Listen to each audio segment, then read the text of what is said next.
एक बात और मैं कहना चाहूंगा कि प्रधानमंत्री मोदी जी ने हर समस्या को सामने से कन्फ्रंट किया है। He has confronted from the front, कभी इधर उधर की बात नहीं की है।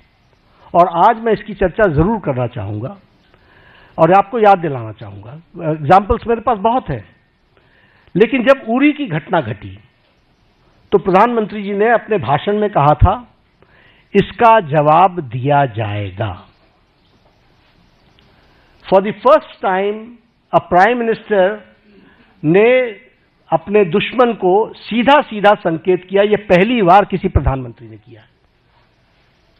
आप सब लोग इंटरनेशनल पॉलिटिक्स को समझते हैं, इसके वाक्य का अर्थ समझना चाहिए। और उसके बाद सर्जिकल स्ट्राइक हुआ।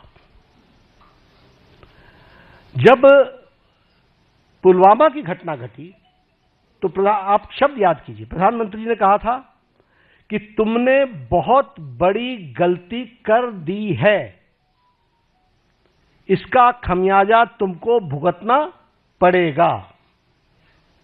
और उसके बाद बालाकोट का एयर स्ट्राइक हुआ।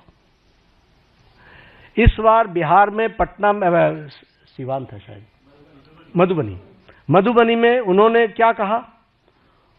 उन्होंने कहा कि तुम्हें कल्पना से भी बाहर जवाब दिया जाएगा। और आपको मालूम है कि उनके ठिकाने, टेररिस्टों के ठिकाने और उनके एयरबेस सारे के सारे ध्वस्त कर दिए गए, बियॉन्ड उनकी कल्पना से। तो और ये न्यू नॉर्मल बन गया है। This is the new normal.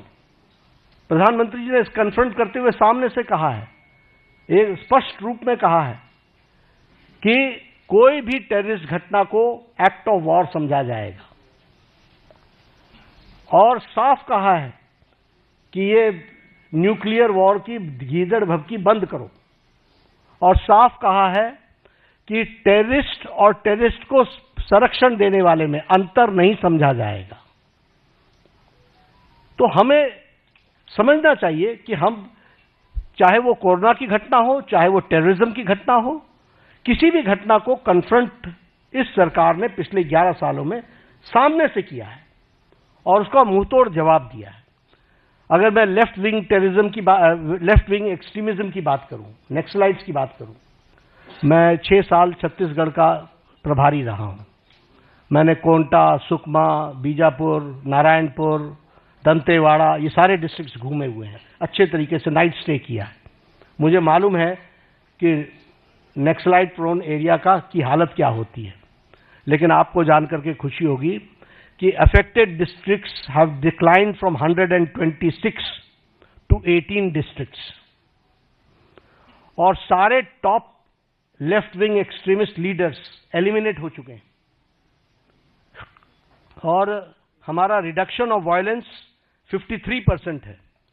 जो फेटिलिटीज सिक्योरिटी फोर्सेस की होती थी उसका रिडक्शन 72% है और रिडक्शन ऑफ डेथ 70% है।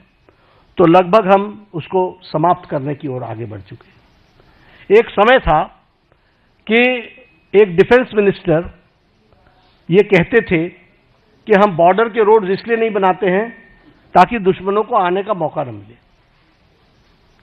और आज बॉर्डर रोड्स में 8,000 किलोमीटर्स के बॉर्डर रोड्स और ब्रिजेस के बनाने का काम, और उसको भी परमानेंट ब्रिजेस बनाने का काम लगभग 400 बने हैं। अटल टनल की बात करें, अगर सेला टनल की बात करें या श्रीकुंडला टनल की बात करें, ये मेजर ब्रिजेस हैं जो हमारे को सिक्योरिटी के एंगल से बहुत महत्वपूर्ण है और जो देश की सिक्योरिटी के लिए काम कर रहे हैं।